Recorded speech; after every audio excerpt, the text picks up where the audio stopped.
My editing ability is so bare bones. Like I have no type of. You hit record, right? I fucking hope so. Just go. Well, right. Hello, everybody. Guys, we're in a new setting today. Hey, yeah, man.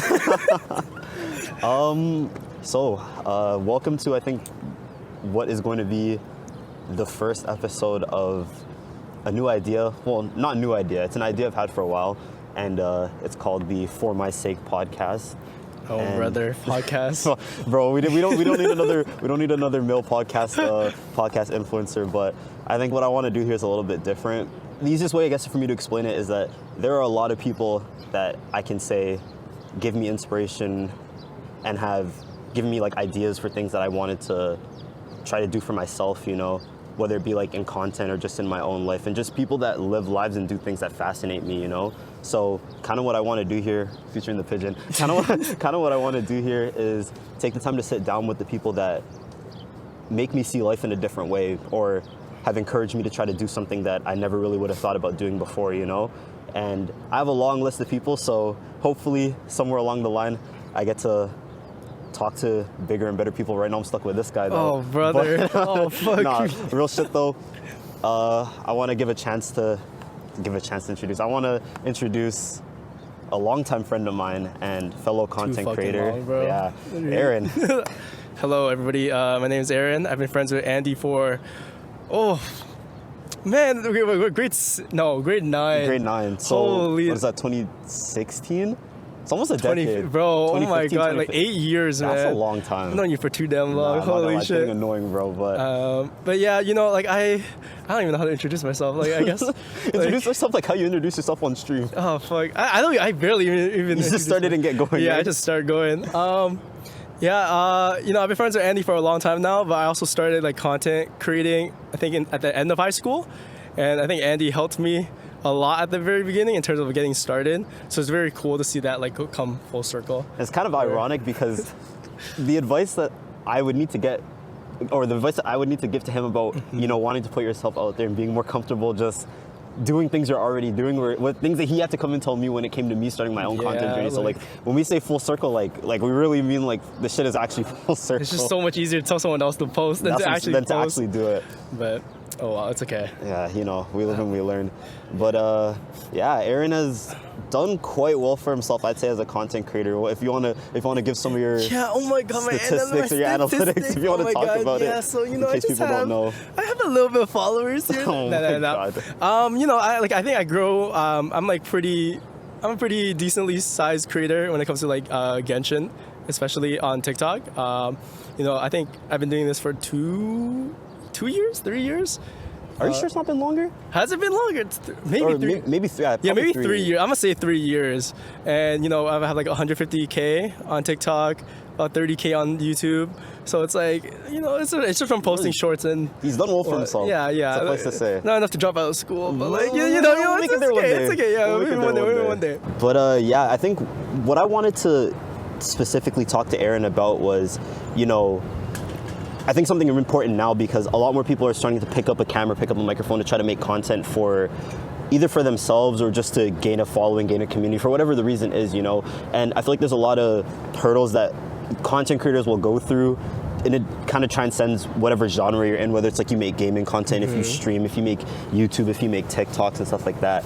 And I feel like there's questions that I have like had when it came to like making content that I think have overlapped with probably things that other people would want to hear too. So I think it's just nice to get to sit down and talk to someone who, one, is like my friend, two, is someone that, you know, I've gotten to see his progression, kind of how he's went about scaling up his content, and then obviously someone who's actually done well for themselves in the field, so that they have insight on like things to do kind of at every stage, you know. But before we even get into that, I think the first thing that I wanted to talk about is your upbringing, because a lot of people have grown up in spaces where I guess they were pushed by the people around them, you know, take risks and stuff and try stuff like this, where the path isn't really set out for you. It's not guaranteed. So I kind of wanted to know like about how you grew up and how you kind of found your way through your early life, and if maybe that had an effect on how you've approached content in your life like now. Yeah, I grew up very traditionally, where, you know, like school is like everything, like, oh, like, you gotta get into good school, you know, go to a good college, typical get a good job. immigrant. Yeah, I mean, you know, something, the typical something script. normal. And then obviously I got really into that mindset, especially in high school, where I had to try like super hard. But then I don't know if it's like a combination of like COVID or like maybe because I went to U of T. And then We're not gonna talk about that. Yeah, we're gonna talk about that. But it was just seeing how like school shouldn't be like the only like path you could take to like have an established career. And then I think like this whole content creation thing has been like a slow journey. Like the thing is I didn't just start out of COVID. Like obviously I started streaming and started posting more regularly out of COVID, but it's something I always liked doing. Yeah, ever because since you I used was to make like CS:GO videos and yeah, stuff oh like my that. god, that was like, Too. oh, that extended all the way back to like middle school. Yeah, I think like before everyone I as a knew kid you. was like, oh, I want to be like a YouTuber. And especially I think every kid that's ever played Yeah. video games has thought about becoming popular off of making Yeah, content. exactly. So. That's the thing though. I think I basically like not grew up. What's the right word? I like over the years I learned how to edit like on my own, just like for fun. Like I remember there wasn't any good like editing programs back when I had my iPod Touch 4. Don't say iPod Touch. Oh my now god! I I feel remember like looking up so many apps because I really wanted to video edit. I didn't have like a good computer. Yeah. And then I was like, oh, iMovie costs like $8. That's and that was a lot. that was a lot of money in a middle lot school. of Oh my money, god! bro. But so I always wanted to video edit when I was a kid, and I think there wasn't like a good opportunity until like COVID when there was like literally nothing to do. Yeah, Like, I think the you only know. times we ever went out was literally just to eat. Yeah, and was- if that, there was a period of time where we couldn't even. Yeah, like, we couldn't even do you know, that. But yeah, it kind of gave me a good opportunity to like actually sit down, kind of like hone my craft. Like just I was like passionate about like the games I played, like Genshin Impact, and I think it was really nice seeing other creators like post content, and it's kind of like you want to do the same too, where it's like, oh, I could kind of like do. You can something imagine like that. yourself doing the stuff that they're Yeah. doing. Yeah. And oh yeah, sorry, I digress so much. Oh my god. No, do your thing. But going back to the initial conversation. Oh yeah, with school, I think after the whole like U of T and COVID thing, like I just really wanted to take a chance. Yeah. On content because it was like kind of going somewhere. Even when it wasn't, it was like a nice hobby, right? Yeah. And it's like once you see the momentum, you don't want it to stop. Yeah.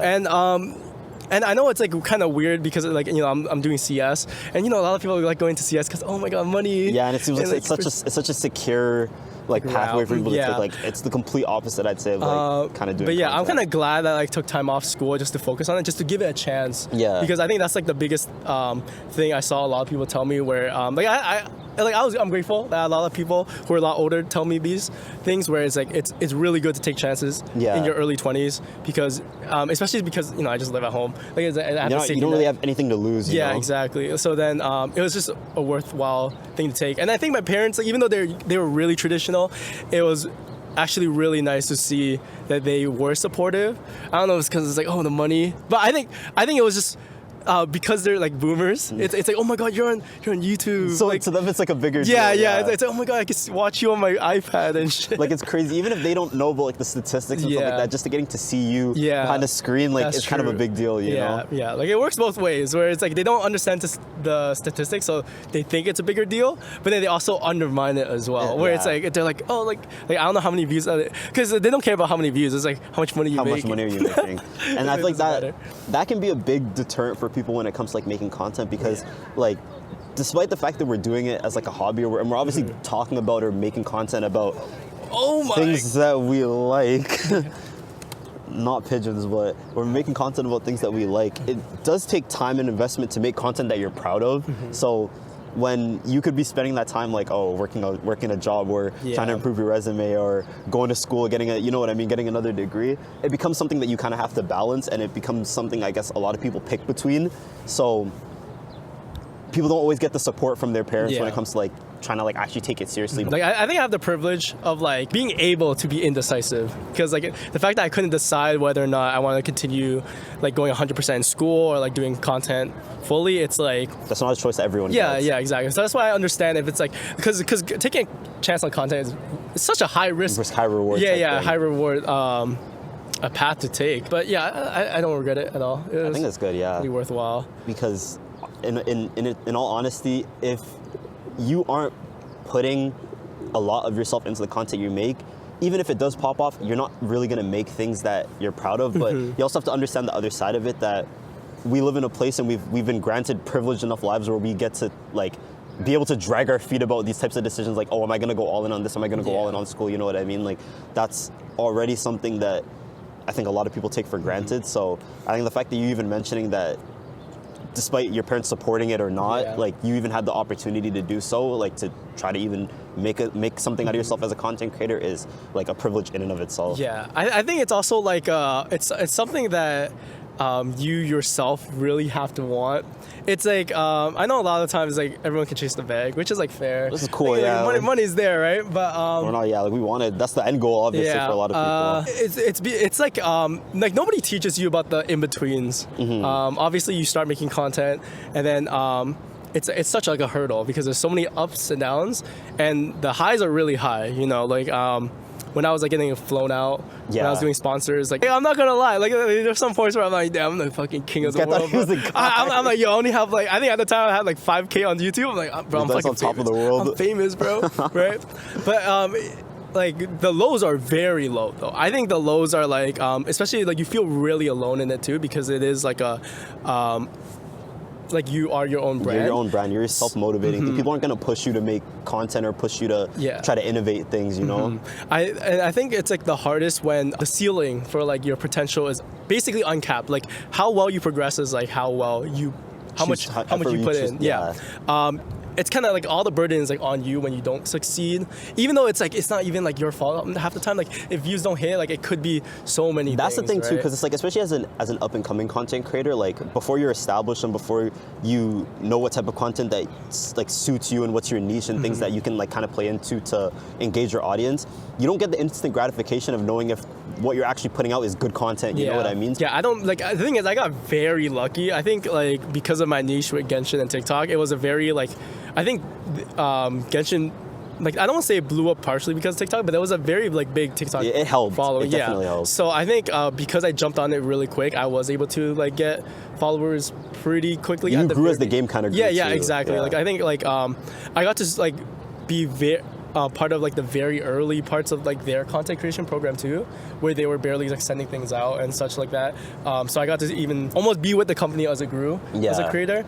But yeah, it's like it's hard. Like it's tough, man. Like to even like get started and do all that. Like I think the reason I wanted to talk to you, and especially because I wanted to talk to you first, is it's the path that I'm kind of going on now. Like I just started making content. I just started making TikToks. I'm still trying to figure out what style of videos to put out, what do people want to hear from me, what topics I want to talk about and stuff like that. But I always kind of knew that conversational type things and getting to hear about the struggles that like other people have had that are overlapping with me, or just getting the chance to give people a platform to speak a message that could help somebody else, like even if it isn't me, you know, was like kind of what I wanted the baseline to be. So I think it's important to speak to someone who's been on obviously both sides of it, because like you said, you've had the highs where you got to go places, you got to get flown out, which is crazy. Some creators will never get to do that. You know what I mean? So I think that alone is like enough for you to give yourself like a pat on the back. Yeah, no, that's what I'm saying. Like, but at the same time, it's not always easy. You know? Yeah.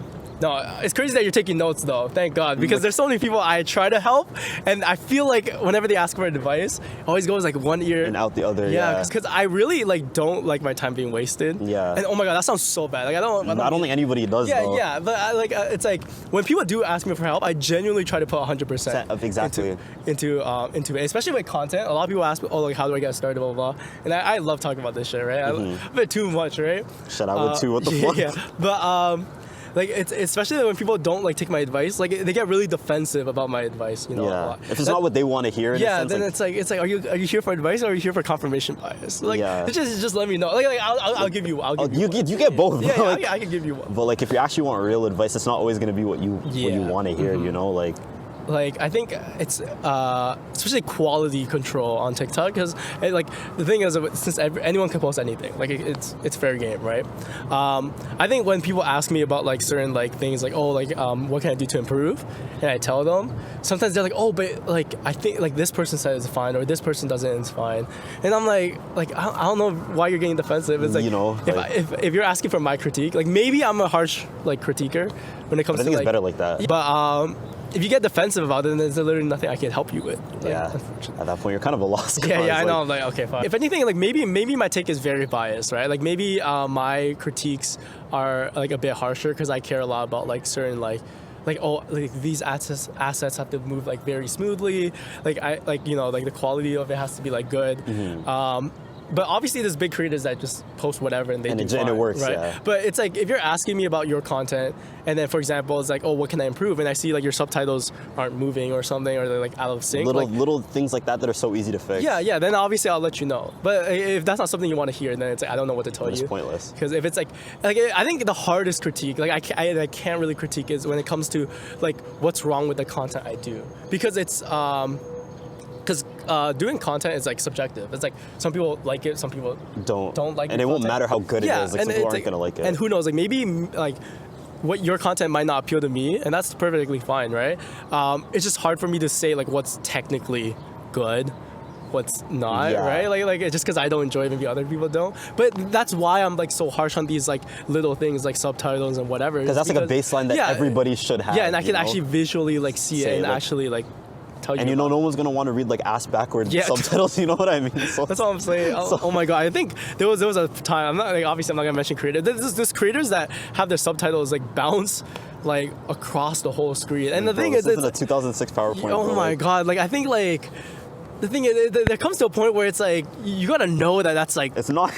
like that's not hidden, right? Like not oh my hidden. god, maybe I'm a dickhead, but like Yeah, I feel like stuff like that is important because you even pointed it out with me that Uh-huh. like I forgot to put subtitles on one of my videos and when I started it didn't even cross my mind. I'm not gonna lie, I was kind of lost when I started this. I didn't even know that like the subtitles were AI generated. I thought people sat there and were typing that. I'm like, I'm not about to do all that. But when I seen that there was like that the subtitles generated themselves, it's like it's a kind of a no-brainer to at least have them there and have them be correct, because why would you not do that? It's like, you why know? not? But I mean, that's how it is when you just start, when right? you start, you're not gonna like, know. Yeah. Big thing for people, where like, Like, you're meant to figure things like that out as you go, and it's hard to like put that kind of pressure on yourself to want to be perfect and have everything be right off your first video, because Yeah. it's kind of impossible. There's always gonna be something that you're gonna miss, and if you think you're at a point where you aren't able to improve anymore, then you're kind of capping yourself. I feel like there's always ways. Yeah, there's always room for improvement. There's always ways you can find. It's always like there's always new things that people are doing that you always want to like learn how to do. innovate too, Yeah, like, you exactly. know. So yeah.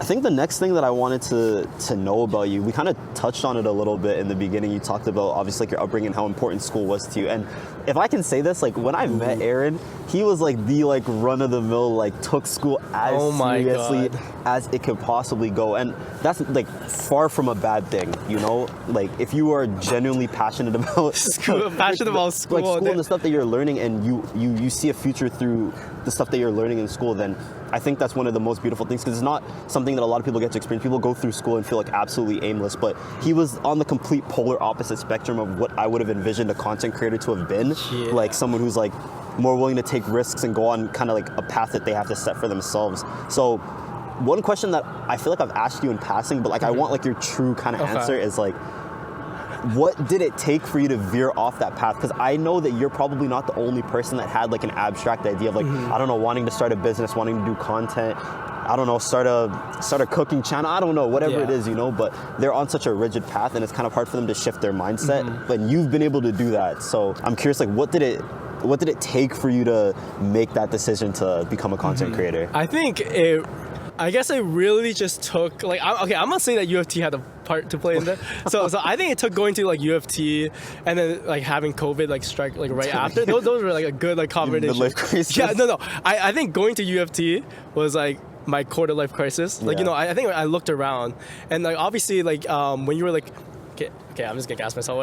Like when you're like one of the smartest people in high school, and you're like, oh, I'm on top of the world. Like, oh my god, I got awards and this. I'm so good at this, right? But obviously, you go to a school that's like known for being competitive, and then you become average there, which is like Fine. yeah. It's not bad, It's like- obviously. it's obviously all the top people. Like you're not gonna be the top of the top all the time, which is like totally fine because I'm a normal person, right?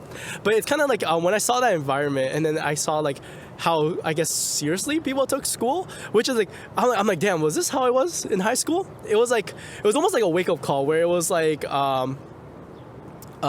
they saw it as like an end all be all, and then I was like, damn, like, is this like how people viewed me as? Like, I didn't want like school to be like my whole personality, right? And I was like, I feel like I have more to offer than just like my grades. Like, oh my god, because I think all I cared about in high school was like, oh, I gotta get to a good CS school, Yeah, get a into good program. internship, get Like, a that good shit used to, internship. like, that was, like, oh my god, that was all. That I would cared ruin about. your entire day. You Yeah, know what I think mean? I a got bad like mark or I something got like that. a 92, which is like an A. I remember. Oh, I got depressed that whole day. I was like, I'm so sorry, I can't And you talk. guys have to like really think about this. If you're around people that are getting like 92, 93, and you're out here hugging like a 70, 60, and Oh they're my mad about it. Like, he was that kid. Bro, I think last semester I got a D plus, and I was so and we're happy. happy, bro. Uni will change you. Holy Uni will change you. But I think my whole personality just got humbled. I needed something more to life than just me just thinking about school and just thinking about all this. Like, it And- made you kind of wonder, like, there has to be more to life than this, you know? And then I was like, when I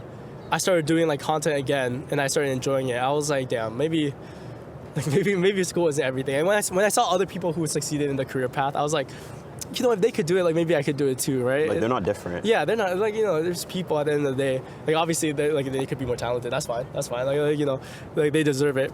But it's something that I'm like, oh, maybe I could do that too, instead of like being so cooped up and like so like honed Tunnel in vision and like on like a certain on school. But yeah, I think overall it was genuinely like just like definitely UFT. I think that just humbled me. Like, bro, I think UFT does something to people. I don't think that you're the only person with that type of story. Bro, I got humbled so bad. It's not even funny. I think my first grade back, I think I got like a 68 on the side. And you're I was like, like, yo, am I I'm made cooked. for this? I'm cooked. Are we coming back? Are I we know. back? Oh my god. Nah, like, I never got that like real answer out of you because it kind of felt like something kind of just switched and your perspective kind of just changed and now you just wanted to do content, but I never got the chance to ask what led you there, like what was your thought process in the sense, yeah, you know? it was just a very much like I just almost like felt like not guilty, but it's like I never realized how tunnel vision I was on something until like after, like again, like I think I got very tunnel vision. I think that might just be my personality because I think even when it came to content, there was a period of my life where I was was all you were focused on. Yeah, that was all right? I was focusing on too. Oh brother. Yeah, you guys might notice a minor angle shift though. Let's just say the wind was not cooperating with us. Bro, my microphone adapter shattered. Holy fuck. I guess we move. It's okay. Continue. What were we talking about? I don't remember. We Anyway. were talking about. I guess you were saying that having went to U of T was like such a big. Oh yeah, like, it was. shift. Yeah, it was definitely like a whole 180, going from something like super concrete like CS to like something more abstract like entertainment. Yeah. And yeah, I think. Yeah. Yeah. Had you never went through that like type of experience at U of T to like see like, okay, fuck, like this may not be all that there is to life, like, you know, you would have never gotten that kind of chance to even take the risk in the first place. And I think people need to go through things and like face certain experiences to have those types of awakenings. Like, that's not something you're gonna just get living the same life in the same path, you know what I mean? So you were put into a completely different scenario and something that you kind of had never went through up to that point, you know what I mean? And that kind of led you to be able to see life differently. So I think that's like an important thing to highlight, and it kind of never even crossed my mind that might have been the catalyst to why you even picked up I always think like what if I went to like Waterloo or something, like how different, how things would have turned out. Yeah, like who knows, maybe I would have been better off. Like you never know. Right? You never know. But I think like regardless, like I have no regrets doing what I did because I think I did cool shit. Like even though you know I think a lot of people are like, oh, like this content creator, this like, and I got to meet certain content creators. Like even though I'm not friends with them, but like you know I got to meet them. And it's so cool. Yeah, like, it's so cool. You could have never even imagined it when you started. Yeah, exactly. Like, you couldn't have imagined it. Yeah. I think that's like the next question I have is kind of like the second part of it, and it kind of leans more into like when you started content, what did it take for you to bet on yourself, in the sense like, you know, a lot of people start and don't stick with it, or a lot of people start and will maybe give up when they don't see progress, or they'll see a little bit of progress and it's not enough for them to stay motivated. What did it take for you to keep pushing yourself? Because you had like obviously I wanted to talk to him personally because I got to see him kind of go through the phases where he's like, oh, like stuff's not really working out, or this isn't going the way I want it to. Like, what did it take for you to bet on yourself and keep betting on yourself? Because I think that's, people don't push themselves hard enough to even make it a lot of the time, you know? So I feel like the main driving factor might be like delusion. you gotta no, like, you gotta lie to yourself. Like, listen, I think you gotta have like a certain amount of confidence that everything that you do will like work out in a sense, right? I've heard other, not even content creators, I've heard other artists and just like musicians and stuff kind of say the same thing, that you have to you have to really Yeah, believe that I think it's gonna, all, like, yeah, it's a delusion from like confidence and ego, where it's also like I think there was a point where I was like, there's no reason, like I feel like my content is better than most of what like is on here on this yeah, like it's on here, and I know that sounds so cocky, right? But it's like I genuinely believe that, like, oh, like there was a lot of content at the time where TikTok, I think very early on, a lot of people just posted, like, just uploaded like their video, so it was just black borders, no subtitles, no nothing. Yeah. And it was just like literally just a gameplay. So right? there was definitely a floor and a ceiling that people could exactly. reach. And I was like, I feel like my standards are definitely like higher. Like I feel like I have some value to bring. And I think it's like just having that confidence, and at least like I say it's delusion, you know, I'm like joking at the end of the day, but like it's just having that confidence. No, but to, I like, think it's keep true going. that Yeah, like you have to truly like believe in yourself that your content is like worthwhile. And I think that's what kept pushing me, is that like I knew that my content was at least good enough. Like I deserve to give my platform a chance, right? You know, and like not sell your social and actually put effort into it. Yeah, exactly. As much as cocky as that sounds, like no, but it's true. You know. Like it's hard to continually find the motivation, especially in something where you don't get the result of like handing in a test and getting your grade back next class to know what you did wrong and what you need to change. Like when it comes to putting out content, you don't get the feedback instantly on what works, and you may think something's low now, and then you may realize like after, like, oh, this did way better than any other idea that I had. So it's a lot of trial and error, and people get stuck in that kind of cycle because it's hard to try to make pivots and try to make like optimal changes when you don't get the feedback right away, you know. So I think like the only feedback you get are literally like comments and like, views, right? And obviously comments aren't always like about like how good a video is. Like no one really comments. Oh wow, this editing was so amazing. Yeah, I know. I love the way your subtitles roll. Only rarely, like, and those are like the best comments, that right? you get, But most of the time it's just by views, and obviously views can, like, it could mean that your content was bad, but it also could just mean that it just didn't have certain like hooks. And getting a lot of views doesn't even insinuate good content. Because like everyone on TikTok knows that some people get views like for doing like the most random stuff. Some of my most viewed videos, like they do not deserve to get views, man. I'm so sorry. Like there are shit videos. Like I literally put out garbage sometimes, but it's fine. It's fine. It's part of it. Yeah, and then I think it's like, but again, that comes back to like delusion. Like even in those videos you put out where you like if you think it's good and they only got like 500 views, you gotta keep believing that your content's good. Like you can't let those views like stop you from going, because I think that's like that just comes with the lows. Like the views can be bad for like a whole like couple weeks. I think there was one point where I just like my standard was like, oh, if I don't get more than a couple thousand views, then my video was like, I'm a flop. Yeah, and then it just kept going. And I was like, oh my god, like maybe I'm just not. I'm just not funny. That's what I think gets to so many people, and it was what I was talking about with the gratification. Like, it becomes so easy to stop when it feels like it's not going anywhere, because you already feel like you're up against the world when you see all these other content creators able to do like so much with their content, and it's like you feel like you're putting your heart into something and you're putting like so much effort into it, and it's not giving you anything. It's not like, oh, one video did bad. Like you may have a stretch of time where you get no results, but if you don't believe that what you're putting out is worthwhile, and you don't believe that what you're putting out will be respected and appreciated by the right people, then it's really easy to like get in your head about it.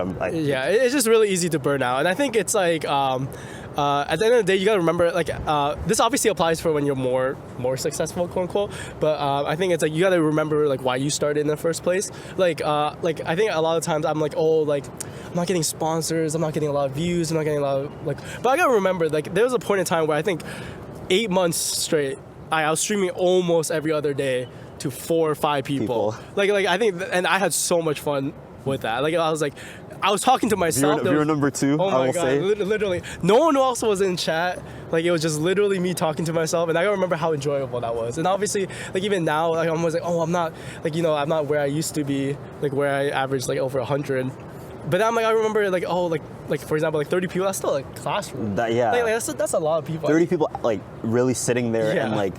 And there even the times where it's like you have like full blown like engaged discussions in the chat, even if it's with 5 or 10 people. That's like more than. That's more than you know, like.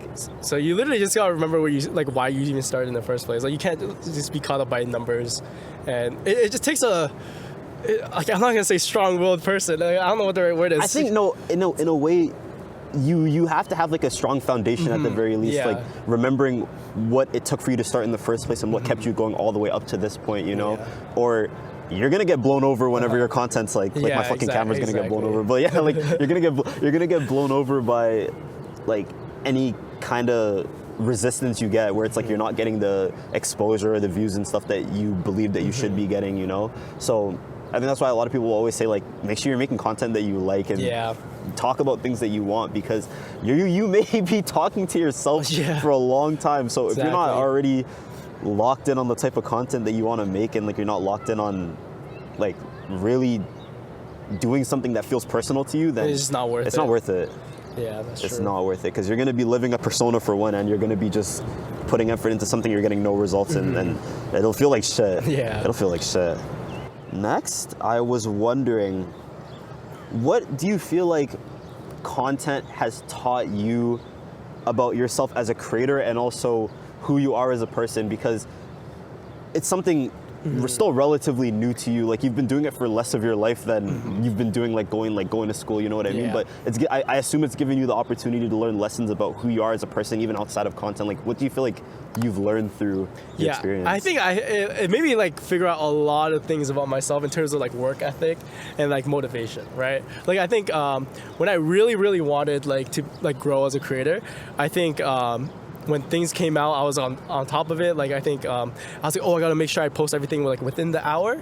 So I think my biggest, like, I found out about myself that like my biggest, like, one of my bigger motivators are like, it's like pressure, right? Like working under pressure, especially like, and obviously it's like there technically is no pressure. Like, no one's telling me I have to post. No one's telling me I have to do this, but it's mostly for like myself, right?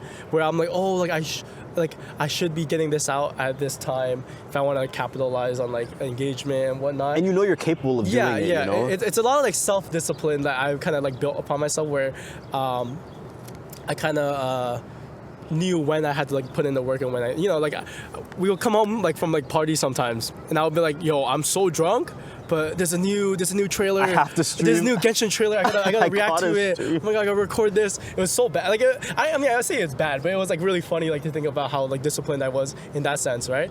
But I think it also like helped me creatively, where because of how like content creation is in general, where the landscape's always changing, you kind of have to learn how to like adapt. I kind of learned how to like, I guess, like be more creative, and also like learn how to like what's the right word? Learn how to learn new things. Yeah. Because like you kind of have to like teach yourself like, oh, like, yo, this person edited it this way. Like, oh, how did they do that? Yeah, you really gotta adapt. And it's kind of like taught me that I think like the best way to learn, and it really ties into CS as well, is like you just gotta try it yourself and then keep doing it. Yeah, like, exactly. Even if someone were to tell you like, oh, this is the new editing style, you should adapt to this. Like, you need to actually find a way to make it work with what you're trying to put out, you know? And it's like so much, like, it's so satisfying from like a creative standpoint when you like have like a vision of something, like what you want to do, and you're able to like execute it, and like you see the final product. So it's like, that's just like something I found out that it's like, it's part of the journey. And that's another part of like giving yourself kind of a result, like some gratification, because even if it's something you post and it doesn't do as well as you think, getting to see it go from an idea and like actually conceptualizing and actually being able to put it together can give you that boost of motivation, something that can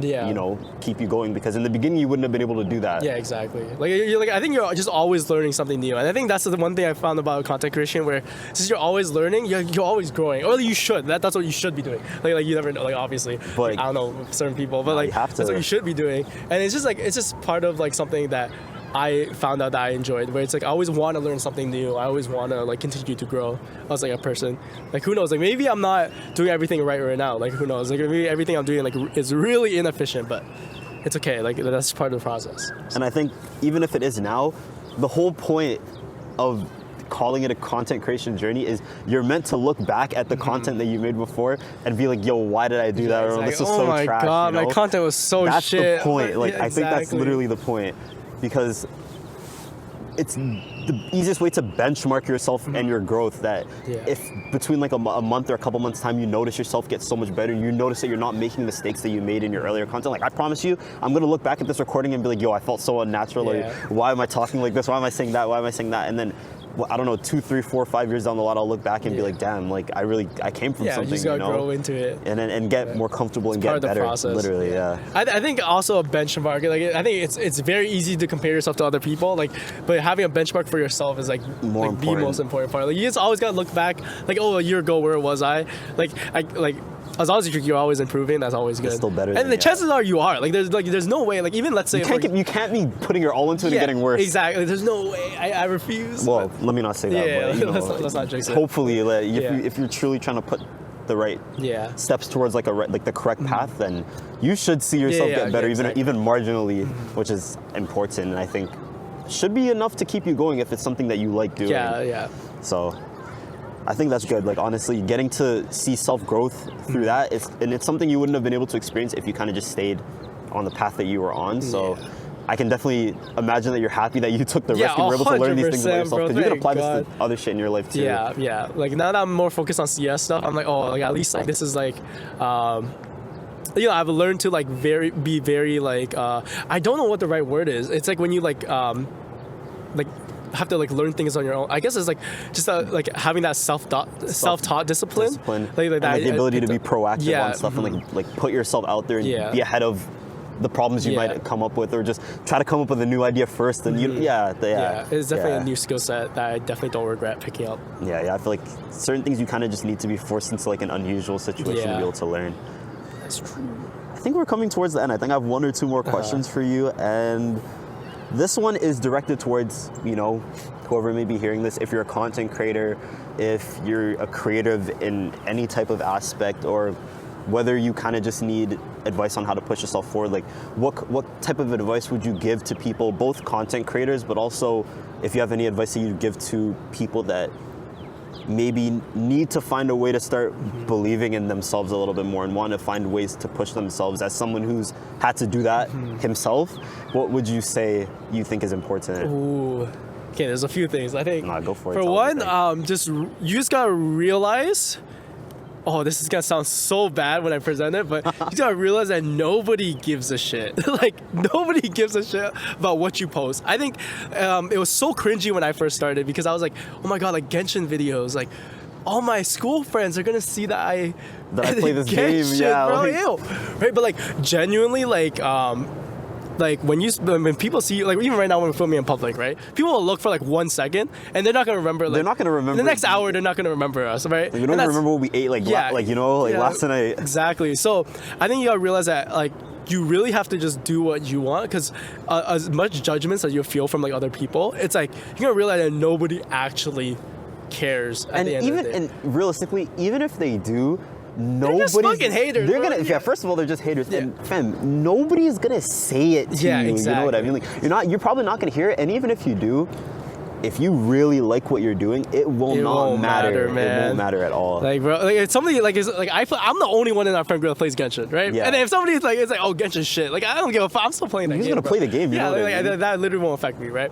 That's one advice. I think that's a big That's one a for, big one. for That's a content big creators one. specifically, because your whole business is people seeing what you do. Mm-hmm. And if you want to make something out of it, you can't expect that the people, I guess, in your life aren't going to see it. And I think Yeah. that's a mental hurdle I needed to go through when it came from like even just posting my TikToks on Instagram, because it's one thing to have random people judge me whose opinions I don't really care for, but then even if it's like the people in my inner circle, like wondering if, like, oh, do they think it's corny? Do they think it's weird? You know what I mean? Like, I feel like it's such a big thing that you need to get over if you want to be able to do anything abstract, and Yeah. if you actually want to if you actually see yourself in a place that you don't imagine yourself being as you currently are, it's gonna take you doing things that you've never done before, So I feel like it's really important that we all kind of get that into our heads. I said it was meant for content creators, but this is speaks for to me in this my for soul, like, bro. anything. I needed to hear this. People don't care, realistically. People don't care. But yeah, you said you had other.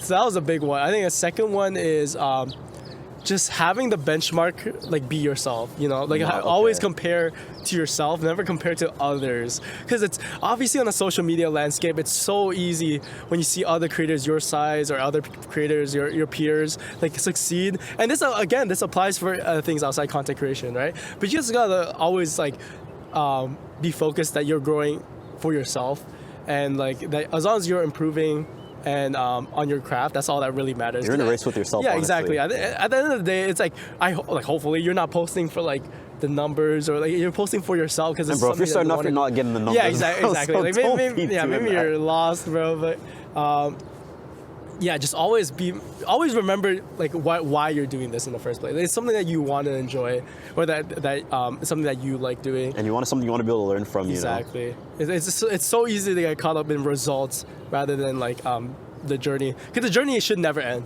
Like I think you're always gonna grow. You're always gonna. It was one of the first things that you said, that your potential's like uncapped. Like you get as far as you want to push yourself to get to, and if you always have somebody else as an image of what you would consider to be like success, or even if you say like, oh, once I surpass this person, that's success, like you're putting a ceiling on yourself that doesn't need to exist. Like if you just do it for yourself, you'll get to wherever you need to get to. Yeah, exactly. I think that's about it. Like in terms, those are two big ones. Yeah, those are two big ones. Other ones are just post whatever you want, like and always be open to criticism. Okay, if you truly care about like the quality of craft, just always be open to criticism. Like again, like haters, like their opinions don't mean anything, but maybe there's some truth behind it. Like you know what I mean? Like if they say like, I feel like there's sorry, I even cut you off to finish. I was gonna say like oh if they're like, yo, your microphone's like you're like I can't hear anything. In a toaster. Yeah, like if they're like I can't hear anything, your background music's too loud. Like there's something like they're right. And there's a difference between like just arbitrary hate, like someone saying like, yo, you're ugly or something like that, and someone actually giving you criticism, like even if it's in the form of something harsh, like you just said, like it sounds like you're talking in a fishbowl or something like that. That may seem like a jab, and it may be a jab, but at the end of the day, it's something you can improve on. If someone says like, oh, why are your subtitles covering your face or something like that, it's like they're taking a jab at you, but at the same time, they're also giving you something that you can improve on, something that you can change to make your content better. And then be able to distinguish that from people that are just blindly hating, because I think another thing I would assume is a problem that a lot of content creators come through is that people are going to hate for no reason, and it's not even going to be constructive. It's just going to be them hating for whatever reason. I feel like you can't let that get to you in content, and in like people are gonna talk their shit. So like, you gotta take a lot of things not personally. Like especially on it. Like that could just be a life thing, you know what I mean? Not even content. Like when people just lash out at you, like they have something else going on, man. Like like if they fucking hate, if they're like, yo, I fucking hate this video. Like this video pissed me off. Like your voice is so annoying. Like they have something else going on in their life that they clearly are not dealing with properly. And they're taking it out on you. I think people who write hate comments, like go out of their way to write hate comments, is like, yo, you literally have nothing else better to do. So yeah, I don't think in my life I've went out of my way to ever comment something spiteful. Like everyone, you could think something bad, right? But to really sit there and be like, damn, like I want this person to hear what I have to say. No, that's why you look at like Wave Room or Six Buzz comments, like, yo, these people. You're bored. Bro, like, you're bored. You're bored, bro. You need a hobby. Fuck, you need a hobby. Do something. Like, so distinguish between the critics and the haters, I think, is a big thing. But be receptive to actual criticism. And if it's something you can improve on, don't take offense to it, because you'll be happy that you improved on it and your content improved, even though you had to hear it in a harsh way. So I think that's a big one. They all three of those kind of tie in together, and we are basically done, I guess. Is there anything else that you want to add? Anything? If everyone in the world was listening to you right now, what would you want them to hear? I don't fucking know. On the spot. Oh my god. Man. Guys, just live life, man. Just post whatever you want. End of the day, like, numbers are numbers. They don't mean anything. And as long as you have fun, that's all that matters. That's all that matters.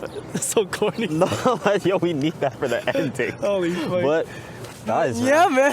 And so we have to do that after, and you have to hit the signature salute. But guys, a little scuffed because my phone got blown over. So if y'all see this entire however long segment this was, you're likely gonna see it with two different cuts on two different angles. You guys are gonna have to allow us, because the wind didn't want to see us complete this podcast. We cracked the microphone receiver in the process, but you guys are still seeing this, so it's okay. It is what it is. We talked about content creation. I want to be able to look back at this interview one day and have like a studio or have some crazy setup where I don't have to worry about wind blowing my phone over on some Amazon tripod. Yeah, if anything, like this whole video in itself could be like the motivation. Yeah, exactly. It's something that you could look back on one day and be like, oh, like like maybe you edit how you edit this, or how we filmed it. It's gonna be trash, yo. Yeah. No, but it's okay. It's okay. It's part of the process. Yeah, it's part of the process. Yeah, I want to say thanks to Aaron for coming out here, thanks for having me, sharing your experiences. It takes a lot to be able to like talk about your own kind of traumas and be vulnerable enough to say it to people that you don't know. So I think it's a big thing, and thank you for being able to share that with me. Yeah, guys, this was episode 1 of the For My Sake podcast, kind of scuffed, but we're done here. So take care of yourselves, and yeah, man, you have to hit it. You have to hit it though. The peace sign, thumbs up, peace sign. Come on, wait, we have to do it at the same time though. Okay, peace sign, thumbs up, peace sign. Then you have to get up and walk the fucking camera. Holy fuck.